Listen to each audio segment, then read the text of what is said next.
Programme में आपको एक दफ़ा फिर खुशामदीद कहते हैं। ब्रेक पे जाने से पहले गुफ्तगू का सिलसिला जारी था। बहुत सारे मामला ज़ेर बहस आए हैं। सियासी नौइयत के मामला पर गुफ्तगू हो रही थी, इस पर बात करना बेहद ज़रूरी है, क्योंकि कुछ देर पहले जो मईशत के हवाले से बात हो रही थी, या जो कुछ फ़ैसले जिस तरह के किए जा रहे हैं सुबह सवेरे, जो अभी फ़ैसला हुआ है, अल्फाजों का ज़ख़ीरा शायद ख़त्म हो चुका है। एक तो भयानक सूरत हाल हुआ करती थी, बात उससे कहीं ज़्यादा आगे निकल चुकी है।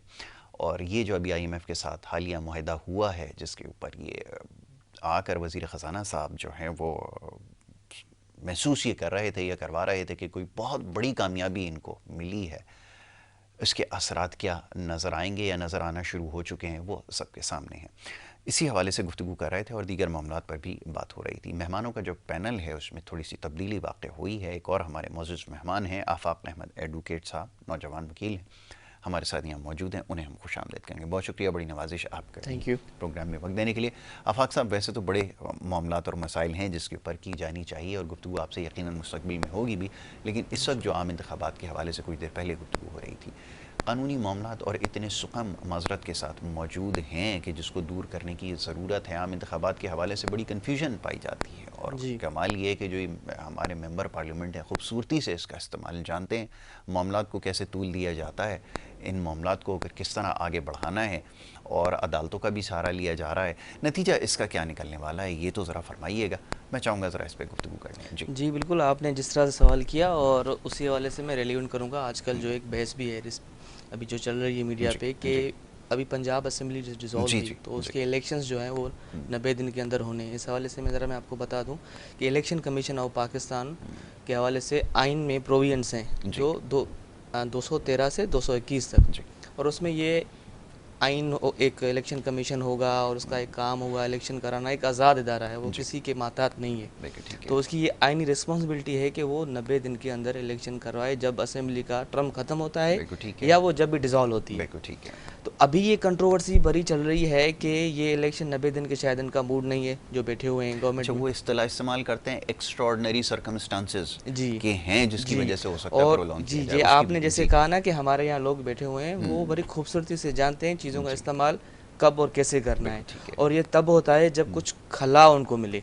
ठीक है, तो अभी रिसेंटली जैसे कासिम जो डिप्टी स्पीकर थे, आर्टिकल 5 का मामला हुआ, जी तो उन्होंने उसको कोट करते हुए पार्लियामेंट की सॉवरेनिटी को एक तरफ कर दिया बिल्कुल। और उन्होंने एक वोट ऑफ नो कॉन्फिडेंस को अलाउ नहीं किया, जिससे जी एग्जेक्टिव ने पार्लियामेंट को अ, ऐसे समझें कि उनको जबरन उन पे हावी होने की कोशिश की। जी तो फिर उस पर सुप्रीम कोर्ट आगे इंटरवेन किया। इसी तरह से अभी ये इलेक्शन नहीं होने दे रहा है, जबकि आइन में ये लिखा हुआ है कि आपने 90 दिन के अंदर इलेक्शन करवाने हैं।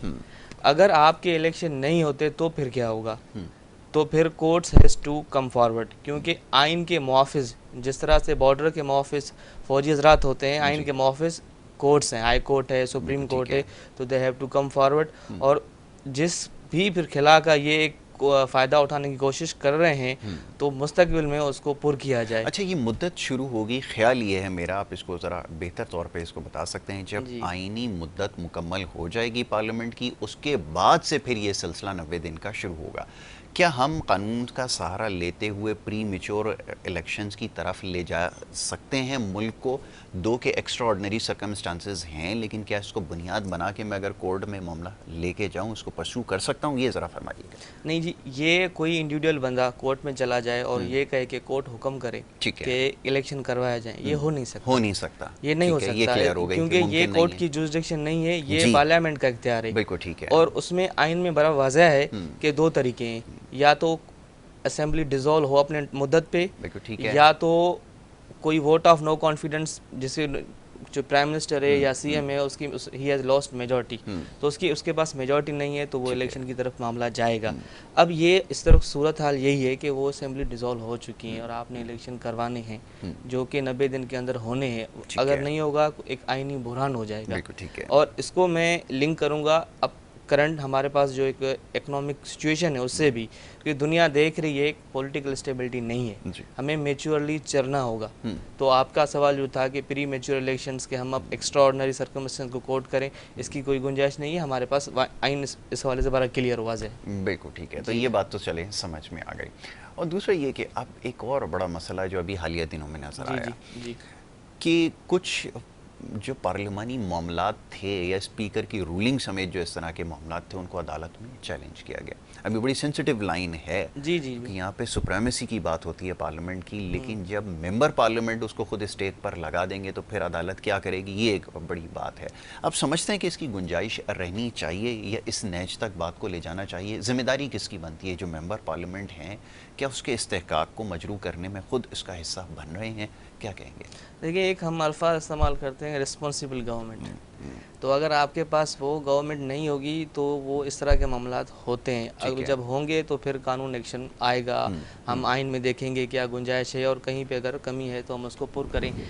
मैं इसको लिंक करूंगा, देखिए ये जो बिल ऑफ राइट्स था 1689 में, उसमें जब यूके में पार्लियामेंट एक सॉवरेनिटी दी गई थी, उसमें ये कहा गया कि जो पार्लियामेंट मेंबर बात करेगा उसको आप वहाँ पे कुछ भी कहे तो उसकी बुनियाद बना के उसने गलत कहा, किंग के ख़िलाफ़ कहा या किसी के ख़िलाफ़ कहा, तो आप उसको एक इम्यूनिटी हासिल होगी।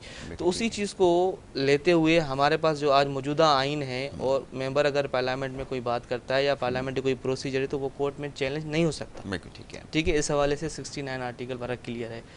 अब आता है मसला ये पे, अभी जैसे ये रूलिंग थी डिप्टी स्पीकर की कि भाई वोट ऑफ कॉन्फिडेंस हम अलाउ नहीं करते, उन्होंने अलाउ नहीं किया।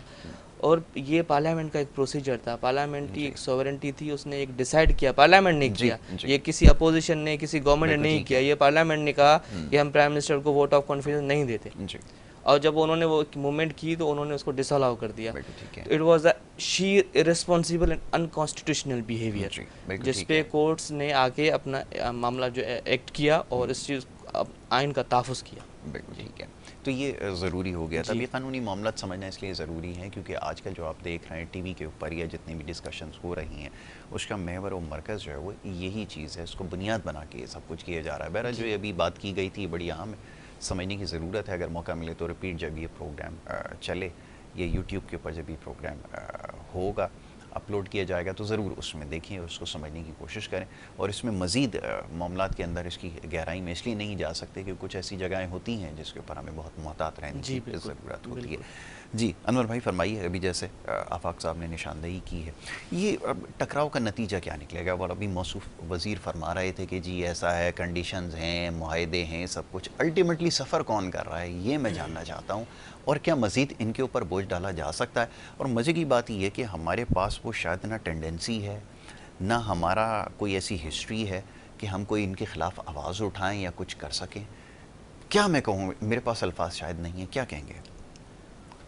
मैं समझता हूँ कि ये जो आजकल हो रहा है ना, तो वो हमारे जो 1973 का जो कॉन्स्टिट्यूशन था ना वो भी शर्मिंदा हो रहा होगा इन चीज़ों से, जो डेली बेसिस पे हमारे पार्लियामेंट में और हमारी जो सूबाई असम्बली हैं उनके अंदर जो कुछ चल रहा है मामलात, इवन सेनेट में भी जो कि एक सोबर अदारा समझा जाता है तमाम इन असम्बलियों से, वहाँ पे भी जो कुछ हुआ यूसुफ रज़ा गिलानी फिर शेख के ज़माने में जो मसला हुआ, तो थोड़ा सा मैं वो बता देता हूँ। ये जो इलेक्शंस का होता है, इलेक्शन जो जिस वक्त अपनी असम्बलियाँ अपनी टेन्योर पूरा करती हैं वो पूरे 5 साल का होता है। जिस दिन उनका फर्स्ट डे होता है उस डे से लेके अगले पूरे 5 साल तक, तो वो 5 साल बाद ऑटोमेटिकली डिज़ॉल्व हो जाती है। और उसके बाद 60 डेज़ के लिए इंटरिम गवर्नमेंट आती है, तो 60 डेज़ के अंदर अंदर वो इलेक्शन करवा दिए जाते हैं। जब इलेक्शन ख़त्म हो जाते हैं तो फिर उस गवर्नमेंट बनाने की कोई एक डेट दी जाती है। सपोज़ कि अगर 50 डेज़ के अंदर इलेक्शन हो गया, गवर्नमेंट बनानी है, कोई ऐसी डेट है जो 60 डेज़ के बाद हो रही है, 10 दिन है, 5 दिन है, कोई 14 अगस्त की है, कोई 23 मार्च, इस तरह से, तो वो कर लेते, तो वो फिर फर्स्ट डे होगा आने वाली गवर्नमेंट का। ये एक तरीक़ाकार। और अगर असम्बलियाँ किसी उस वजह से प्री मैच्योर टूट जाती हैं, तोड़ दी जाती हैं, कुछ भी हो जाता है, वो काफ़ी सारे उसमें मामला आते हैं, उसके लिए 90 डेज़ है कि 90 डेज़ के अंदर उसके दोबारा इलेक्शन होते हैं। और जब अगर नो वोट ऑफ कॉन्फिडेंस या वोट ऑफ नो कॉन्फिडेंस की इस्तेलाह चले किसी भी असम्बली में, तो उसके बाद वो जो वोट ऑफ कॉन्फिडेंस या वोट ऑफ नो कॉन्फिडेंस होता है, वो हेड जो होता है, हेड ऑफ दैट पार्लियामेंट, उसके ख़िलाफ़ होता है। जो प्राइम मिनिस्टर या चीफ मिनिस्टर होता है उसके ख़िलाफ़ होता है। तो she will not be prime minister और चीफ मिनिस्टर अगर वोट ऑफ नो कॉन्फिडेंस वो उसकी हो जाता है, कामयाब हो जाता है। तो उसके लिए विद इन द असम्बली फिर इलेक्शन होते हैं for next PM, for next CM, वो इस तरह से है। तो ये जो हालात बनाए गए हैं, इसमें जो ख़ास तौर पे पार्लियामेंटेरियंस ने जिन अदारों को बीच में शामिल किया है अपनी नालायकियों की वजह से, वो अदारे आए हैं। कभी कोर्ट्स ने कभी नहीं कहा कि हम जाके पार्लियामेंट के साथ कुछ करें। कोर्ट्स में चीज़ें लाई जाती हैं। मैं नहीं समझता, शायद वकील साहब बता सकते हैं, मैं नहीं समझता कि पिछले दिनों में, पिछले 1.5-2-3 साल में कोर्ट ने खुद कहीं से कहा हो कि जी ये कर दो, वोट ऑफ नो कॉन्फिडेंस ले आओ या लॉन्ग मार्च ले आओ या फलां कर दो। या इवन जो हमारे इफ्तिखार चौधरी साहब थे, चीफ जस्टिस ऑफ पाकिस्तान, उसके लिए कोर्ट्स ने तो खुद नहीं किया, उसके लिए वकला निकले सारे। ठीक है, अंडर कोर्ट्स के आगे हर एक के अंडर वो काम हुआ, मगर लीगली ऑफिशियली कोर्ट्स ने नहीं कहा कि जी हम हड़ताल कर रहे हैं, हम आ ही नहीं रहे, हम हमारे चीफ को वापस लो। ऐसी बात नहीं हुई। वो जो तरीक़ाकार किया गया, कानूनी तरीक़ाकार अख्तियार किया गया, तो कोर्ट्स इन्वॉल्व नहीं होती। इसी तरह जो इस्टेब्लिशमेंट की बात की जाती है, जिन अदारों की, जिन लोगों की बात की, वो भी खुद इन्वॉल्व नहीं होते। पार्लियामेंटेरियन ऐसी हरकतें करते हैं कि वो बीच में आ जाएं। जब पार्लियामेंटेरियन ऐसी हरकतें करेंगे और जब ये अदारे बीच में आ जाएंगे, ये टसल्स होंगी, और फिर वो जो पहले हमने लफ्ज़ इस्तेमाल किया था कि पंगा लेने वाला, जब पंगे लेंगे तो उसके बाद इसका सारे का सारा एक लफ्ज़ है कि नज़ला गिरना, या अल्टीमेट जो इसका विक्टिम है और जो अल्टीमेट लूज़र है वो है एक आम शख्स, जो अवाम है, जो नेशन है, पूरी की पूरी वो लूज़र है। एलीट क्लास, एलीट दूसरे सेंस में कहते हैं कि जिनके पास हाथ में डंडा होता है। उस दिन मैं बता रहा कि जमहूरियत कहाँ पे शुरू होती है, कहाँ पे ख़त्म होती है, कि जमहूरियत इलेक्शन कैंपेन से शुरू होती है और सीएम और पीएम के हलफ लेने के बाद ख़त्म हो जाती है 5 साल के लिए। तो उस 5 साल के लिए ये आम आदमी जो है, जो लेमैन है, जो अपना हमारे सिटीजन्स हैं, वो सफ़र करते हैं अंग्रेज़ी वाला। तो ये मुश्किलात में रहते हैं, और उसके बाद 5 साल बाद जब कंपेन शुरू होती है, फिर जमहूरियत वापस आ जाती है। इन 5 सालों के अंदर हुक्मरानी होती है और वो याशी करते हैं। इनके एसासे हैं, जो एसेट्स हैं, ये बढ़ते रहते हैं। तो जिसके पास वो होते हैं, क्योंकि इतने पैसे लगा के आते हैं, इतने ये पैसे लेने हैं, और सियासत पे आने के लिए हर किसी का यही होता है, मैंने कमाना है, मैंने कमाना है। इनको बिजनेस बना लिया। बिल्कुल ठीक है। अच्छा आफाक साहब, अब ये इस्तीफ़ों वाला मामला है, इसके अंदर भी बड़ी पेचीदगियाँ पाई जाती हैं, पेचीदगियाँ पैदा की जा रही हैं, पाई तो नहीं जाती, लेकिन ये कि स्पीकर के सामने इस्तीफ़े रख देना, फिर अलल ऐलान ये कहना कि हम असम्बली से मुस्ताफ़ी हो रहे हैं, इसकी क्या कानूनी हैसियत है? फिर हैंड रिटन एक इस्तीफ़ा होता है। अब ये सारी चीज़ें आम लोग इससे शायद वाकिफ़ नहीं हैं, और उसके बाद एक वक्त तक जो है उनको अपने पास रखना और फिर मंजूर कर लेना, अब उसके लिए भी अदालत से रुजू किया जा रहा है। तो ये समझना है कि आम आदमी के लिए, जो कानून को थोड़ी बहुत समझ रखता है, मुश्किल है कि इस मामले को कोर्ट में लेकर जाना और फिर वहाँ से उम्मीद रखना, ये किस तरफ जा रहा है मामला, फरमाइए।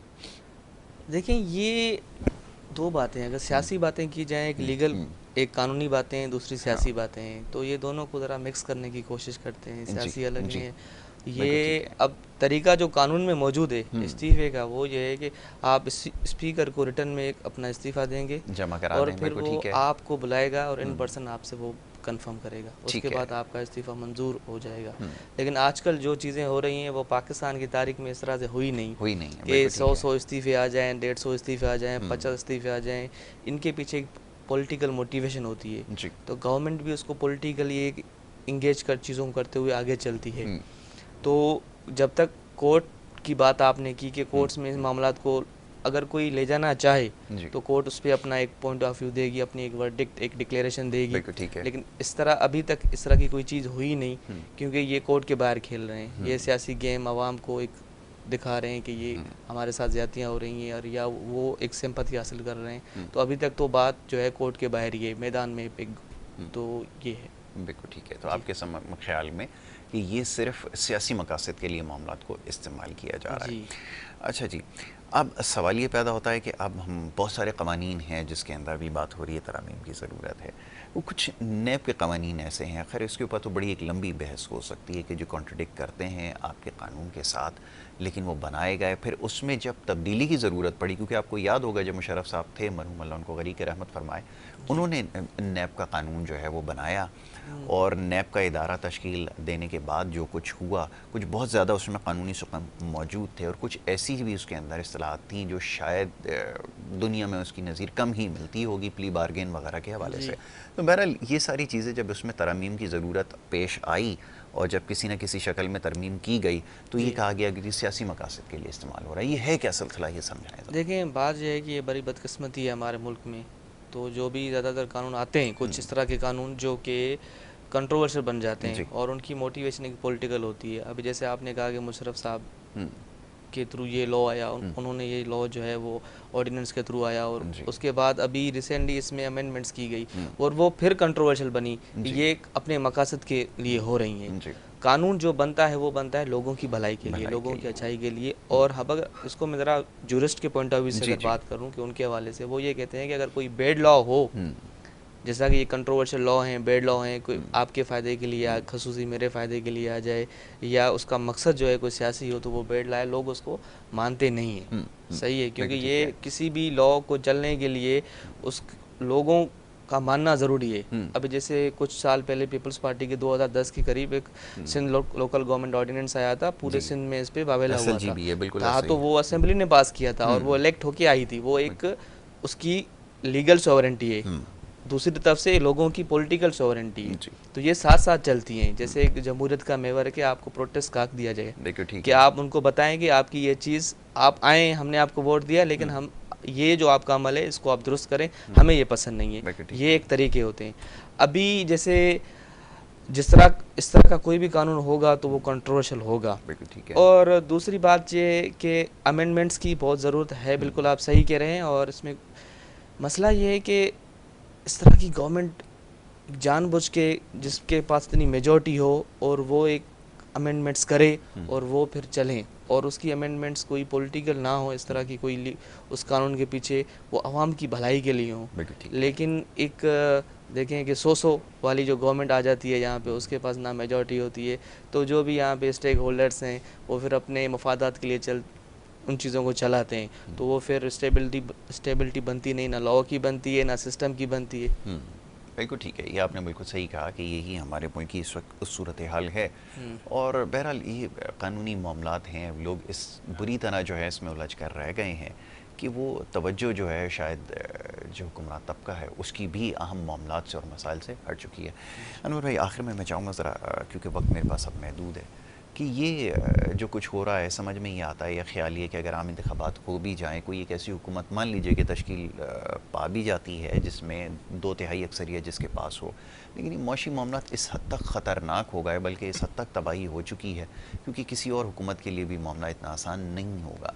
इनके आने वाले 3 या 4 साल उसको भी स्ट्रगल करना पड़ेगा। और ये जो महंगाई का सिलसिला है, ये छोड़ दीजिए कि IMF से आपकी डील क्या हुई है, ये क्या मामलात हैं, आप किस तरह डॉलर को कंट्रोल करते हैं, लेकिन ये जो तबाही है इसका सिलसिला इतनी आसानी से रुकने वाला नहीं है। क्या कहेंगे? जी बिल्कुल, अभी जो भी हुकूमत आएगी उसको नए सिरे से काफ़ी चीज़ों को रिवर्स करना पड़ेगा, कोई आगे के लिए चीज़ें सोचनी पड़ेंगी, और मिल बैठ के तो उसको जो अपोजिशन हो, मशवरा तो उसके लिए यही है कि अपोजिशन भी साथ मिल के कोई काम करे। अभी देखें 2022 से पहले कितनी चीज़ें सही हो रही थी। आप अपने जो आपकी FATF में जो आपका ग्रे लिस्ट की बात हो रही थी, कितने अरसे से चल रही थी, उसको देखें। आपके अभी धमाके शुरू हो गए हैं बलूचिस्तान में, आपके पेशावर, अपना KP में। फिर उसके बाद सबसे बड़ी बात है कि आपका एक जो क्रिकेट को वापस लाया गया था, कितने बार की टीमें आनी शुरू होंगी। अभी हमारे PCB का एक चेयरमैन था, अभी नया बना दिया गया और उसको बताया गया कि जी जनाब हम ठीक है, अगर इंडिया की टीम नहीं आती तो हम शारजा में जाके खेल लेंगे। तो ये पाकिस्तान के अंदर जो क्रिकेट को लाना, बाकी चीज़ों को लाना, जिसने भी किया उसके सर सहरा जाता है कि पाकिस्तान को एक अच्छी मिशन की तरफ और अच्छे ऊपर की तरफ ले जाया जा रहा था। और ये 2022 में पता नहीं क्या हुआ, किसकी अनापरस्ती हुई है, कहाँ की हुई है, कौन सा साइफर था, हमें नहीं पता है। जो भी हुआ ये गलत हुआ है। पाकिस्तान ऊपर की तरफ जा रहा है, नीचे है। अभी आने वाली गवर्नमेंट, अब इलेक्शन अगर अपने टाइम पे होते हैं, सारे इलेक्शन अगर अपने टाइम पे होते हैं और नई गवर्नमेंट आती है, तो जो आपने सवाल किया था उसका जवाब आपको मिलेगा, हाँ में या ना में, वो मिलेगा। मगर अगर इलेक्शन होते ही नहीं है, इसको लिंगर ऑन करते हैं और कई अपनी ये जो लीगल पॉइंट निकाल के करते हैं, तो मुल्क और नीचे जाता जाएगा। इन बड़ों को सोचना पड़ेगा। बिल्कुल ठीक है। अनवर खुर्शीद साहब, मैं आपका बड़ा शुक्रगुजार हूँ कि आपने प्रोग्राम में हमें वक्त दिया, यहाँ पर शामिल गुफ्तगू आए और बड़े अहम मामलात पर गुफ्तगू हुई। और ये समझना ज़रूरी है, अभी कुछ देर पहले भी जैसे बात हो रही थी कि ये सारे जो मामलात हैं ये आवाम से जुड़े हैं, और अगर इनको नहीं हल किया जाएगा तो फिर ऐसा ही होगा कि हर सुबह आप देखेंगे वज़ीर ख़जाना बैठे होंगे और आके कभी 10 रुपए की नवीद सुनाएंगे, कभी 5 रुपए की सुनाएंगे। इनके लिए तो बड़ा आसान होता है, ये ऐलान करके चले जाते हैं, लेकिन उसके बाद जो कुछ होता है वो आवाम को भुगतना पड़ता है। तो ये गैर मामूली सूरत हाल है, और अफसोस ये है कि किसी के पास इसका कोई प्लान या हल नज़र नहीं आता, ना ही संजीदगी नज़र आती है। वो चेहरों से आया हैं जो अभी कुछ देर पहले भी आपने देखी। बड़ी माजरत के साथ ही बड़ी तकलीफ दे और बड़ी मुश्किल बातें हैं, चुपती हुई हैं यकीनन, लेकिन ये आवाम के लिए इंतहाई मुश्किल है इन तमाम चीज़ों को बर्दाश्त करना, जो कि बर्दाश्त से बहुत पहले शायद उनके बाहर हो चुकी थी, लेकिन समझने से कासिर हैं कि अब तक क्यों इन सारे मामलों पर खामोश हैं। बहरहाल बहुत शुक्रिया आफाक अहमद साहब, आपका भी। एडवोकेट आफाक अहमद यहाँ पर मौजूद थे, बड़ी अच्छी गुफ्तगू उन्होंने की है सारे मामलात पर, और ये सिलसिला इंशाल्लाह आगे जारी रहेगा। प्रोग्राम का वक्त क्योंकि यहाँ पे ख़त्म हुआ चाहता है, इजाज़त लेने का वक्त है। नेक्स्ट टाइम इंशाल्लाह इस प्रोग्राम में आपसे मुलाकात होगी। मोहम्मद यासर को और हमारी टीम को दे इजाज़त, अल्लाह ने के बाद।